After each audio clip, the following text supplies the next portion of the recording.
వాశ్చైవ కిమకుర్వత సంజయ అని అడుగుతాడు సంజయుడిని. అంటే యుద్ధం మొదలైందా, నా పుత్రులు పాండవులు ఎక్కడెక్కడున్నారు, ఏమేం చేస్తున్నారు అనే ప్రశ్నతో ప్రారంభమవుతుంది. అంటే మానసిక దౌర్బల్యానికి, ఈ తరం మనిషికి ధృతరాష్ట్రుడు ప్రతీక. ఆయన మహత్వాకాంక్షనే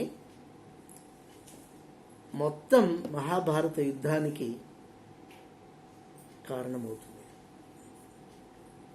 ఎందుకంటే ధృతరాష్ట్రుడు ఎంత గొప్పవాడంటే, ధృతరాష్ట్రుడికి ఒకరోజు విదురు నీతి అంతా వినిపిస్తాడు. మొత్తం నీతి శాస్త్రంలో ఉన్న మౌలిక సూత్రాలన్నీ చెప్తాడు.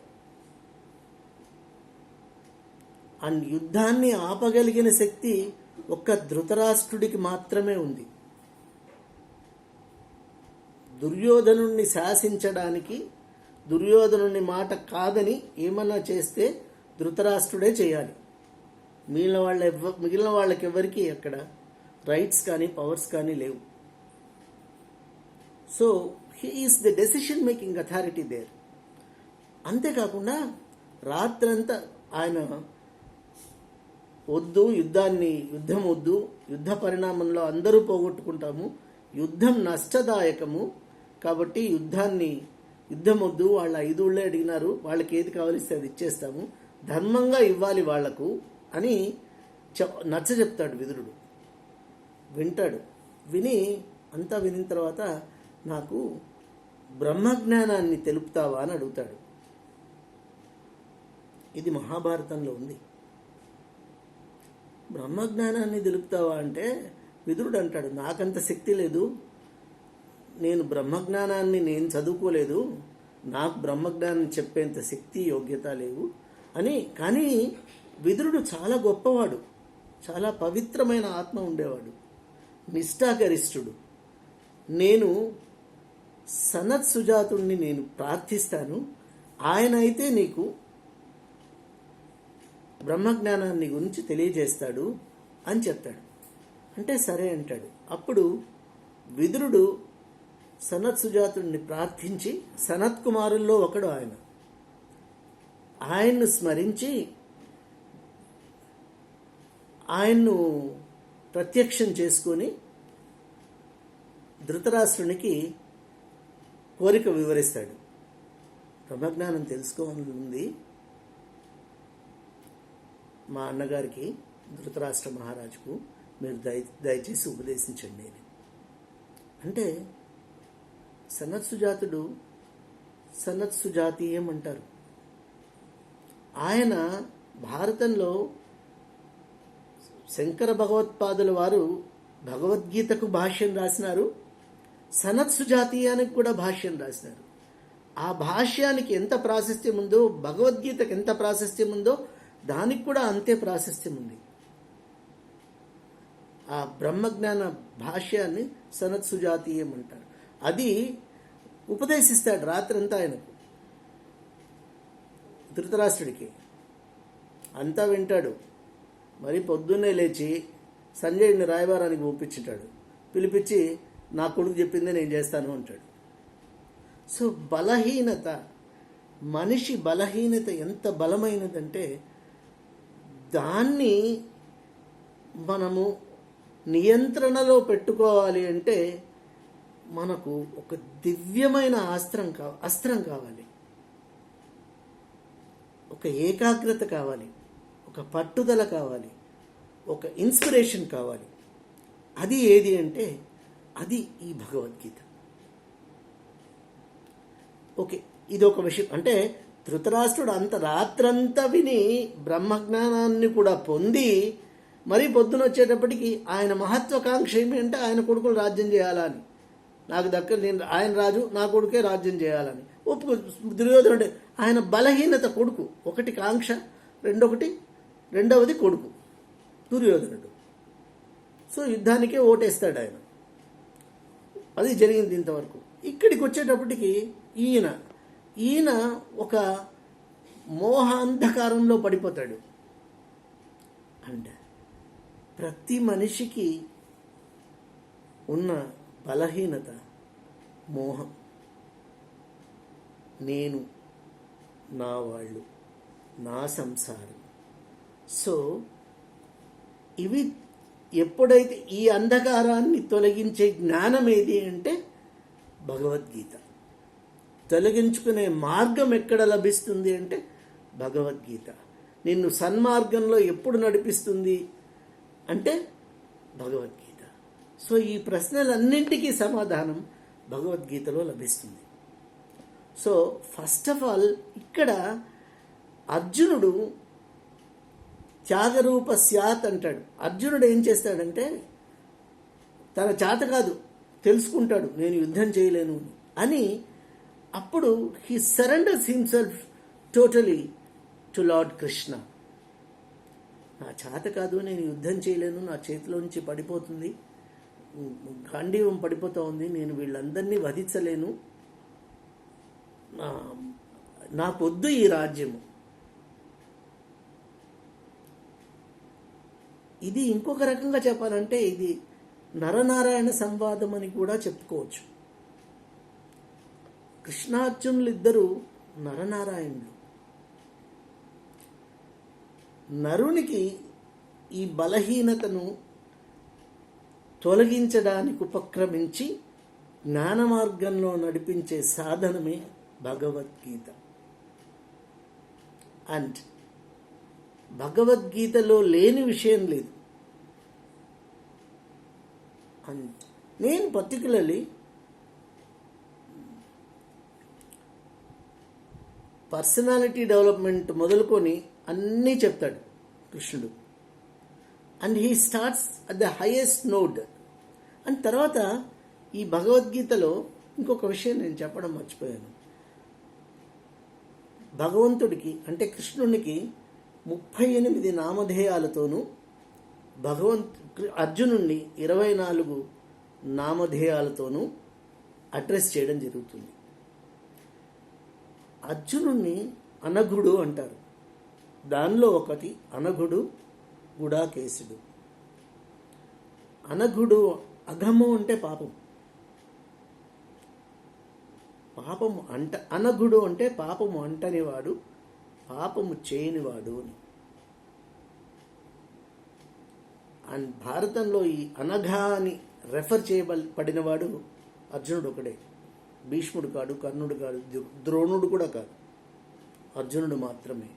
తర్వాత గుడాకేశుడు అంటే నిద్రలో కూడా మేల్కొని ఉండేవాడు అని, అంటే అప్రమత్తంగా ఉండేవాడు. నిద్రలో కూడా కళ్ళు తెచ్చుకొని ఉంటాడంట ఆయన. అంటే అప్రమత్తంగా ఉండేవాడు, ఎల్లవేళలా అప్రమత్తంగా ఉండేవాడు అనేవాడు అని, ఎప్పుడు మేల్కొని ఉండేవాడు అని, జాగ్రత్త అవస్థలో ఉండేవాడు. అఫ్కోర్స్ సవ్యసాచి అని, అది మనకందరికి 2 చేతులతోనూ బాణాలు వేయగలిగినవాడు. సో ఇవి అర్జునుడి నామధేయాలు. కృష్ణుడికి కూడా 38 నామధేయాలు వాడతారు. సో ఫస్ట్ మనకు స్టార్ట్ అయ్యేది ఎక్కడెక్కడున్నారు, ఏం చేస్తున్నారు, తర్వాత వాళ్ళ శంఖాలేమి, వాళ్ళు ఎవరెవరున్నారు, ఎంతెంత బలం, ఎవరెవరు 18 అక్షౌహిణులు ఎవరెవరు ఎక్కడున్నారు, ఏమేమి వ్యూహాలు రచిస్తున్నారు అనేది. తర్వాత అర్జున విషాద యోగం. అది అర్జునుడికి విషాదం కలుగుతుంది, దుఃఖం కలుగుతుంది, బలహీనుడైపోతాడు. నేను వీళ్ళతోనే యుద్ధం చేసి, నేను యుద్ధం చేయను, నాకేమొద్దు, అస్త్ర సన్యాసం చేస్తాడు ఆయన ఫస్ట్లోనే. నాకేమొద్దు, నాకు ఈ యుద్ధము వద్దు, యుద్ధ పరిణామము వద్దు, విజయము వద్దు, నాకు ఆ సింహాసనము వద్దు, నాకేమొద్దు. అప్పుడు కృష్ణ పరమాత్ముడు ఆయన్ను, అంటే కర్తవ్య విముఖుడైన అర్జునుణ్ణి కార్యోన్ముఖునిగా చేయడానికి ప్రేరేపింపబడిన Gita Bhagavadgita. It is a professional lesson. నేను చెప్పేటప్పుడు whenever I teach personality development, and several people ఎప్పుడైనా నన్ను అడుగుతుంటారు, వాళ్ళు కాలేజెస్లో వచ్చి లెక్చర్స్ ఇవ్వమని personality development. Sir personality development చెప్పండి సార్, సాఫ్ట్ స్కిల్స్ చెప్పండి సార్ అని. అప్పుడు పర్సనాలిటీ డెవలప్మెంట్ చెప్తే నేను చెప్తాను, ఐ కోట్ భగవద్గీత, ఉద్ధరేదాత్మానాత్మానం నాత్మానమోసాదేత్ ఆత్మ ఇవ హ్యాత్మనో బంధు ఆత్మ ఇవ రిపురాత్మన అంటాడు కృష్ణ పరమాత్ముడు. అంటే ఒకసారి జన్మెత్తిన తర్వాత ఆత్మ నీ శరీరంలో ప్రవేశించిన తర్వాత you are identified with a body. నిన్ను నువ్వే ఉద్ధరించుకోవాలి, వేరే ఎవ్వరు. And everything happens due to your own actions, your own reactions, your emotions, and it is only your behaviour out of which you make friends or foes. So అంతా నీ మీదే ఆధారపడిపోతుంది. నువ్వు మంచిగా ఉండి నువ్వు సత్ప్రవర్తనతో ఉంటే సమాజంలో మంచి పేరు తెచ్చుకుంటావు, సన్నిహితులు నీకు చేరుతారు. నువ్వు దుష్ప్రవర్తనలో జాయిన్ అయ్యి నువ్వు చెడలవాట్లు అలవాటు చేసుకుంటే నీకు ఆన్ అకౌంట్ ఆఫ్ విచ్ శత్రువులు వస్తారు. So it is a self-introspection process. When once you take birth, it is an individual. Only you have to make decisions and you have to develop yourself. You should know what you are. You should know what your requirements are. You should know what you should speak. You should know what you should do. ఎంత beautiful concept అంటే అది, అంత చక్కగా చెప్తాడు ఆయన. It's only an example. So ఇటువంటివి చాలా వస్తాయి. ఫస్ట్ శ్లోకమే, in fact the very first shloka is a wonderful shloka. అసౌచ్య నవ్యసౌచ్యస్తం ప్రజ్ఞావాదాంశ్చ భాషసే గతాసూన గతాసూంశ్చ నాను శోచంతి పండితా అంటాడు. ఆ పండితుడు ఎవరు మరి? యస్య సర్వే సమారంభా కామ సంకల్పవర్జితా జ్ఞానాగ్నిదగ్ధ కర్మాణం పండితం బుధ జ్ఞానాగ్నిదగ్ధ కర్మాణం పండిత బుధ అంటాడు. సి ఎంత బ్యూటిఫుల్గా ఆయన చెప్తారు అంటే, అది ఇక్కడ తర్వాత చెప్తాడు పండితుడు అంటే ఎవరు. అంటే పండితుడు అన్నవాడు అన్నీ తెలిసినవాడు. తమాహు పండితం బుధా అంటాడు.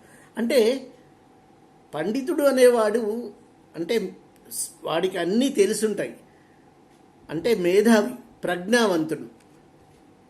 నాయన నువ్వు ప్రజ్ఞావంతుడి మాదిరి మాట్లాడుతున్నావు, అన్నీ తెలిసిన మేధావి మాదిరి మాట్లాడుతున్నావు, కానీ నువ్వు ఎవరి గురించి మాట్లాడుతున్నావు? ఎవరి గురించి మాట్లాడకూడదో వాళ్ళ గురించి మాట్లాడుతున్నావు. అండ్ వాళ్ళని చంపడు. ఎవరి గురించి శోకింపకూడదో వాళ్ళ గురించి శోకిస్తున్నావు. నువ్వు అనుకుంటున్నావు వాళ్ళు నా శత్రువులు, వాళ్ళతో నేను యుద్ధం చేయాలా అని. నువ్వు నాకు చేతులు వణుకుతున్నాయి అనుకున్నావు, వాళ్ళు అలా అనుకోలేదు. When you have come to fight, you have to see only the foe. Whoever it does, the person who stands other side is your foe. So వాళ్ళు అలా అనుకోలేదు. ఇంకొకటి, నువ్వు చంపడం ఏమిటి వాళ్ళను? సో నువ్వు నేను అనేది ఎప్పుడో చంపడము ఇవన్నీ ఎప్పుడో అయిపోయినాయి. అవన్నీ ఏం లేవు, ఎప్పటి నుంచో జరుగుతున్నాయి. ఇది ఈ పొద్దు జరిగేది కాదు. సో ఎవరి గురించి నువ్వు శోకించకూడదో వారి గురించి శోకిస్తున్నావు.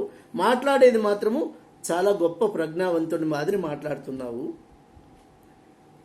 ఇప్పుడు చనిపోయిన వాడిని ఏమి చేయలేము. బతికున్నవాడు he will take care of himself. Why should you bother about him? So భీష్ముడు, నువ్వు యుద్ధం చేయడం స్టార్ట్ చేస్తే నువ్వు బాణం వేస్తే భీష్ముడు ఊరుకుంటాడా? భీష్ముడు కూడా బాణం వేస్తాడు. సో బతికున్నవాడు he will take care of himself. So ఇంకా ఆలోచన ఎందుకు నీకు? And that's not your priority. You have come here to fight. అందరూ రెడీగా ఉండి ఫైట్ బాణాలు వేసేదానికి సిద్ధంగా ఉంటే నేను బాణం చేయనంటే ఎట్లా? సో ఈ మానసిక దౌర్బల్యము ఎందుకు వచ్చింది నాయన నీకు? దాని నుంచి బయటపడేసేదానికి ఆయన హీ స్టార్ట్స్. ఇంకా ఒకదాంతో ఒక అనుమానం వచ్చిందంటే దానికి సంబంధించిన అనుమానాన్ని ఇంకా అర్జునుడికి అక్కడి నుంచి అన్నీ ఒకదానికొకటి is a question of chain of questions come. ఒకటే అన్నీ ఆయన అడుగుతుంటే ఈయన చెప్తూ పోతాడు. And he starts with the highest node. యూజువల్గా అంటే ఈ 18 అధ్యాయాల్లో ఆయన స్టార్ట్ చేసేది సాంఖ్యయోగంతో స్టార్ట్ చేస్తాడు. సాంఖ్యయోగము ఆల్మోస్ట్ జ్ఞానయోగానికి దగ్గరగా ఉంటుంది. ఆ తర్వాత కర్మయోగానికి వస్తాడు. కర్మయోగం నుంచి జ్ఞానయోగానికి వస్తాడు. జ్ఞానయోగం నుంచి కర్మ సన్యాస యోగానికి వస్తాడు. అక్కడి నుంచి ఆత్మ సంయమనానికి వస్తాడు. అక్కడి నుంచి విజ్ఞాన యోగానికి వస్తాడు. అక్కడి నుంచి అక్షర పరబ్రహ్మ యోగానికి వస్తాడు. అక్కడి నుంచి అక్షర పరబ్రహ్మ యోగం తర్వాత నెక్స్ట్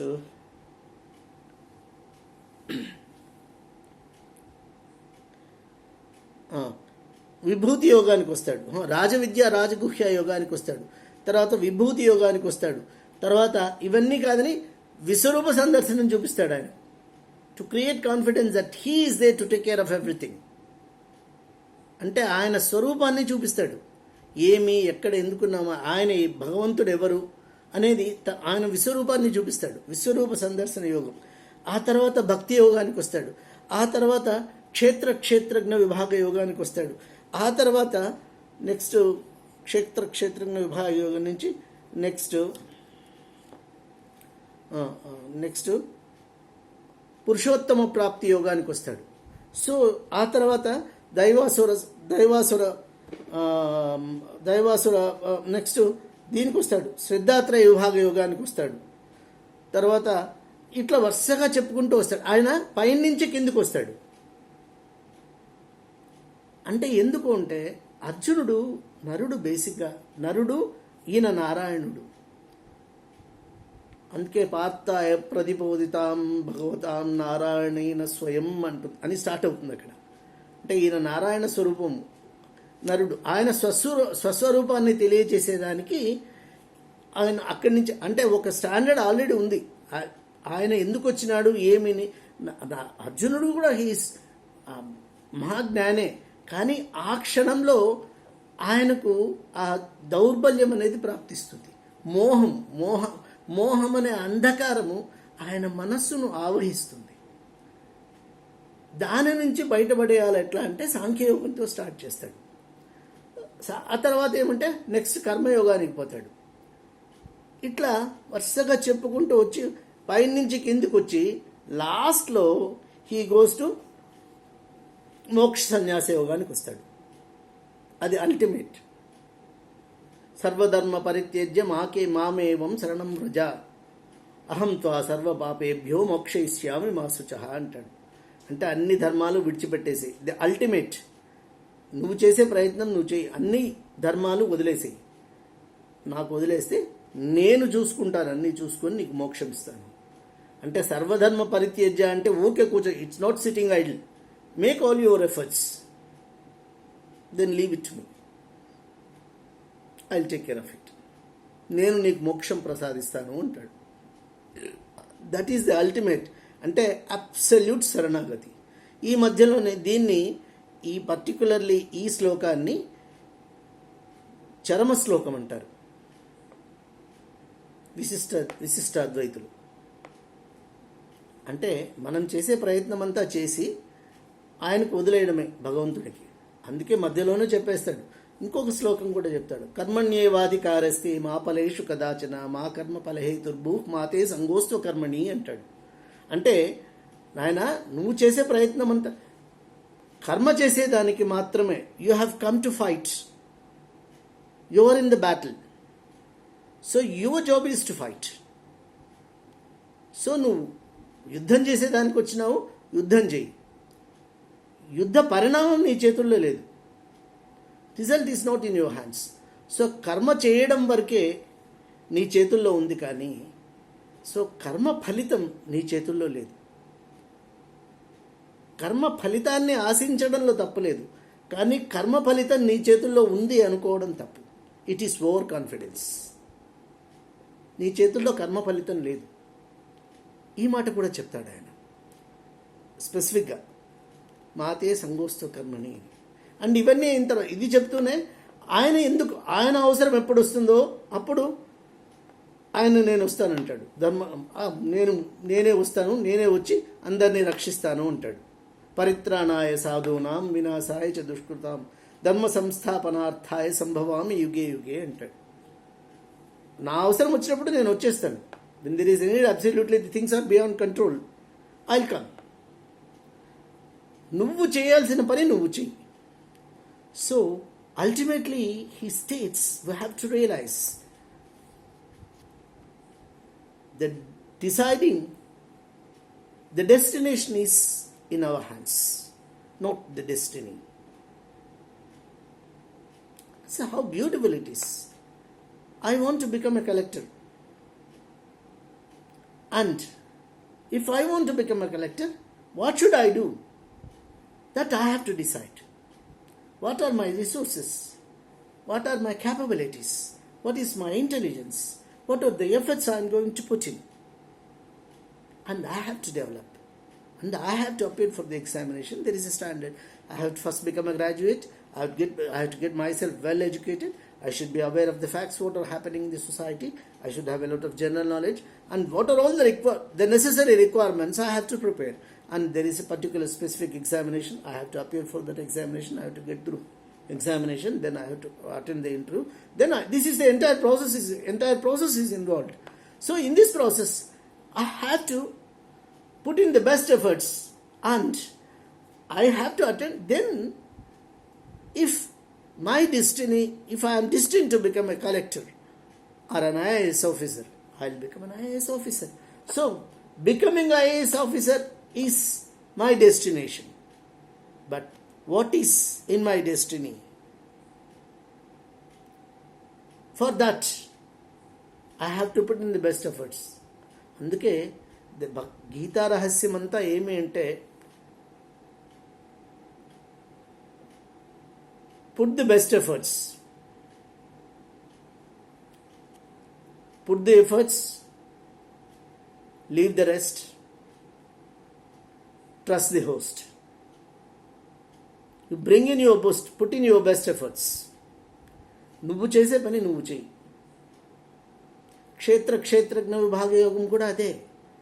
క్షేత్రజ్ఞుడు, మనలో ఉండేవాడు క్షేత్రజ్ఞుడు, ఆయన పరమాత్మ. ఇది క్షేత్రం, శరీరం క్షేత్రం అయితే పరమాత్మ క్షేత్రజ్ఞుడు, దీనిలో ఉండేవాడు క్షేత్రజ్ఞుడు. పరమాత్మే దీనిలో ఉన్నాడు, ఆత్మస్వరూపం. సో ఆత్మ నయనం, అక్కడికి వచ్చేటప్పుడు మరి ఇక్కడ సాంఖ్యకంలో చెప్పేస్తాడు, నయనం చిందంతి శస్త్రాన్ని నయనం దహతి పావకాహ. సో ఆత్మ విల్ నెవర్ డై. నచేయం క్లేదయంత్యాపో నశోషేతి మారుత అంటాడు. అంటే సో వాళ్ళు ఏమన్నా కూడా ఈ శరీరానికే, కానీ ఈ శరీరంలో ఉండేది మాత్రం ఆత్మే. ఆత్మకు చావులేదు, ఆత్మ నశించదు, నశింపబోదు. బట్ యాజ్ లాంగ్ ఎస్ ఆత్మ ఈజ్ ఆ పరమాత్మ స్వరూపం నాలో ఎక్కడైతే ఉందో, నేను దీనిని సన్మార్గంలో